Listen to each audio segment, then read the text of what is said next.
Man here. Y'all know how I get down. We talking boxing, man. You know, one of the golden rules of the sport of boxing is never overlook your opponent. I don't care who he is, man. You don't overlook your opponent. You don't look to the next fight before you get through your current fight. You know what I'm saying? It's just never a smart thing to do because then you start and you tend to underestimate your opponent. And that is a grave, grave mistake in the sport of boxing. The reason I bring this up is because Abel Sanchez, the trainer of Gennady Golovkin, has came out with a statement and said that he feels as though Andre Ward, Julio Cesar Chavez Jr., and Carl Froch could all go 12 rounds with Gennady Golovkin. But Daniel Jacobs won't make it through 12 rounds. And then I also tend to look and I see that a lot of the boxing world, the critics, the journalists, whoever, uploaders, we're talking more about Gennady Golovkin versus Canelo Alvarez than we're actually talking about Daniel Jacobs. Make no misunderstandings here, ladies and gentlemen, and neither do the subs of this channel. I don't want y'all to be misled. I think Daniel Jacobs is a hell of a fighter. I think Daniel Jacobs poses the greatest risk to this date to beat Triple G of any of Triple G's opponents. I think that the camp of Gennady Golovkin, including Abel Sanchez, will be doing themselves a great mistake by overlooking Daniel Jacobs. You know, we've talked about what offer Canelo has been offering Gennady Golovkin and the 15 million this and who gets what percentage that and who is this person going, where the fight's going to take place. Well, what about the fight that's going to be happening very soon, ladies and gentlemen, between Daniel Jacobs and Gennady Golovkin? Because the Canelo Alvarez fight doesn't exist if Gennady Golovkin loses to Daniel Jacobs. The possibility of Gennady Golovkin losing to Daniel Jacobs exists. The betting odds as of today doesn't believe so. I think the odds are like 8-1 or something. Against Daniel Jacobs. The bettors are not convinced. Clearly, the critics are not convinced. The networks are maybe not even convinced because they're allowing the negotiations of Canelo and Gennady Golovkin to go forth. I mean, no one's convinced that Daniel Jacobs will defeat Gennady Golovkin. I got news for y'all, man. The only thing that y'all are using, and I've covered this in previous videos, is the Dmitry Pirog fight, right? That is the key fight that everyone is basing what Daniel Jacobs and Gennady Golovkin's fight will almost look like, right? And it's a hell of a good comparison. I'm not going to sit here and act like it isn't. Dmitry Pirog does fight almost similarly to Gennady Golovkin, with Dmitry Pirog being a bit taller and a bit longer. But the aggressive nature, the power, all evident. And so people think that since Daniel Jacobs, which this fight happened many fights ago, many years ago, many moons ago, you clearly think and believe that you will get the same Daniel Jacobs. And that could be not further from the truth. I've heard uploaders say this, and I kind of agree.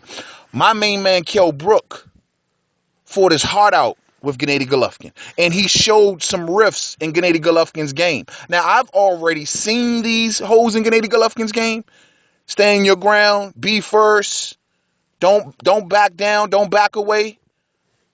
Hit Gennady Golovkin to the stomach, and now Kell Brook shows how vulnerable he is to the uppercut. Ladies and gentlemen, Kell Brook showed more about Gennady Golovkin than, with the exception of maybe Willie Monroe and a little from Curtis Stevens, I have yet to see anyone reveal so much about Gennady Golovkin. And the fact of the matter is that the blueprint is out there.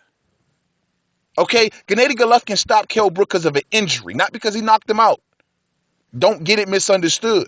The blueprint now exists on how to tag up Gennady Golovkin. The question, which has always been the question, can anyone stand in there and take his power? Or know how to take his power away from him? Something that Andre Ward would do masterfully. taking the power away from Gennady Golovkin. There are ways to do that. And Daniel Jacobs is from that cloth of fighter that can do that, as well as the style that he employs. You know, some may even say that Peter Quillin, whom Daniel Jacobs already beat, is better than any name on Gennady Golovkin's resume, at least at his weight. Some will say that. So how can you count out a dude who's beaten someone possibly better than everybody on your resume? Keyword being possibly, because I don't think super highly of Peter Quillin either. But the fact of the matter is, he beat Peter Quillin in what, 1-2 rounds? Some may say it was a premature stoppage. Feel however you may feel about the fight, but the power of Daniel Jacobs showed itself in that fight, man. That wasn't no fluke. That was the power of Daniel Jacobs. And that ain't easy to do on a big fighter such as Peter Quillin. And he was heavy coming into the ring that night, man. He was real heavy. So don't make it as if Daniel Jacobs is some lower tier fight. This is not fucking, Daniel Gill or one of those type of dudes. No, this ain't Martin Murray. Daniel Jacobs is a respectable fighter. He is the WBA regular champion and yet to be dethroned. Okay? Don't give me that shit, man. Don't give me this shit. Some people even trying to go, oh, well, man, he showed how weak his chin is because Sergio Mora knocked him down. Sergio Mora, did Sergio Mora knock him down, or did Daniel Jacobs just do some dumb shit? Which one is it? Who are we giving that credit to? Because last time I checked, Daniel Jacobs lost all fundamentals and walked right into a chat because he thought he had the guy finished. Stop underestimating Daniel Jacobs, ladies and gentlemen. I, for one, will stop myself. I don't think I'm going to make any more Canelo GGG videos until this fight happens. They may be separate videos on their own, but I'm not making one with these two overlooking Daniel Jacobs like that. He said, Daniel Jacobs comes out and says, all this talk of Canelo and Golovkin leaves a bitter taste in his mouth. He feels a bit disrespected, and he should be. Why are people talking about this fight as if Daniel Jacobs is just some regular opponent? Even if you are a supporter and fan of Gennady Golovkin, you got to at least say to yourself that, hey, yeah, I'm rooting for my guy, but there's a chance here that he can lose this fight, a real chance, the realest chance he's had in years to actually losing a fight. There is a reason why most people are saying if he beats Daniel Jacobs, then he will be solidified in their mind as the real deal. Daniel Jacobs is the measure. Because Daniel Jacobs is a damn good fighter. The boxing media, a lot of uploaders, boxing critics, and even a lot of you fans ought to be ashamed of yourself for overlooking Daniel Jacobs, because I'm sure as hell not. Though today I give a small smidget, small eyelash, skin of your teeth chance to Gennady Golovkin, I know, without a doubt, wouldn't be surprised if Daniel Jacobs did pull off this victory and upset. Real shit. So fight fans need to stop overlooking Daniel Jacobs as if he's some lower tier bum that came out of nowhere and just gonna get into the ring that night with Daniel Jacobs with Canelo Alvarez. With Gennady Golovkin, so he can go on and face Canelo Alvarez. It's just not like that, man.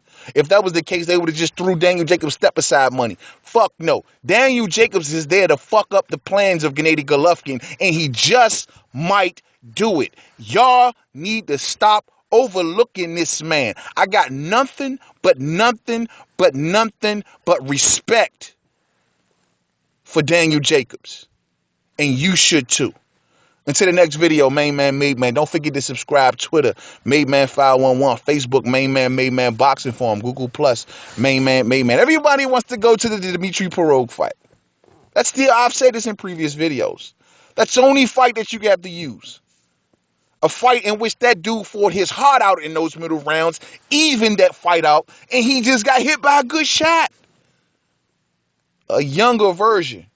I'm sure he's learned since that fight, and I'm sure he's gotten much more polished since that fight. This is a different fighter, ladies and gentlemen. Stop thinking you're seeing the same fighter from 5+ years ago.